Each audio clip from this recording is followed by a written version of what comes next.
যারা গোলাপ পছন্দ করো বা গোলাপ ভালোবাসো, গাছ কিনতে চাইছো এবং হেলদি গাছ চাইছো, তারা ইমিডিয়েট এই নার্সারি ভিজিট করো এবং নিজেদের পছন্দ মতো গাছ এখান থেকে নিয়ে যাও। আজকে তোমাদের জন্য একটা আকর্ষণীয় ভিডিও আনছি। আকর্ষণীয় বলছি এই কারণে, আজকে আমি আবার চলে এসেছি সেই পাত্র নার্সারিতে, যে নার্সারি ভিডিও কিছুদিন আগে আমি করেছিলাম আর কি কি গাছ পাওয়া যায় সেগুলো সব দেখিয়েছিলাম। আজকে মেনলি গোলাপের কালেকশন দেখাবো। এই নার্সারিতে প্রচুর পরিমাণে গোলাপের কালেকশন এনেছে, মিনিমাম 2.5 থেকে 3,000 গোলাপের কালেকশন এই নার্সারিতে এখন আছে এবং প্রত্যেকটা কালার যেমন ভালো, প্রত্যেকটা গাছও সেরকম ভালো, প্রত্যেকটা গাছের গ্রোথ খুবই ভালো। তাহলে চলো আগে তোমাদের গোলাপের কালেকশন গুলো দেখাই। ক্যামেরাটা নিয়ে আসো, তোমাদেরকে কালেকশন গুলো দেখাচ্ছি।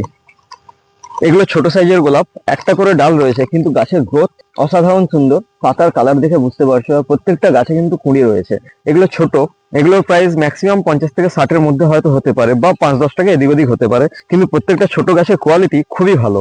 যারা ছোট গাছ নিতে চাও, মানে যাদের গোলাপ গাছের ব্যাপারে এক্সপিরিয়েন্স আছে ভালো, যারা ছোট গাছগুলোকে ভালোভাবে তৈরি করতে পারবে, তাদের জন্য এই ছোট গাছগুলো রয়েছে। আর যারা একেবারে বড় গাছ নিতে চাও, যাদের গোলাপ গাছের ব্যাপারে খুব একটা বেশি এক্সপিরিয়েন্স নেই এবং কাজের চাপের কারণে গাছের পেছনে খুব একটা বেশি টাইম দিতে পারো না, তাদের জন্য বড় এবং ম্যাচিওর গাছও এখানে রয়েছে। এই মুহূর্তে কত পরিমাণে গাছ রয়েছে সেটা তোমাদেরকে একবার দেখিয়ে দিই, আর ভিডিওর শেষে এই নার্সারির ব্যাপারে একেবারে ডিটেলস আমি তোমাদেরকে দিয়ে দিয়েছি। যারা গোলাপ পছন্দ করো বা গোলাপ ভালোবাসো, গাছ কিনতে চাইছো এবং হেলদি গাছ চাইছো, তারা ইমিডিয়েট এই নার্সারি ভিজিট করো এবং নিজেদের পছন্দ মতো গাছ এখান থেকে নিয়ে যাও। গাছের দাম এখানে যথেষ্ট কম, অন্যান্য নার্সারির তুলনায় এই নার্সারিতে গাছের দাম অনেকটাই কম এবং খুব ভালো ভালো ভ্যারাইটির গোলাপের চারা এখানে রয়েছে।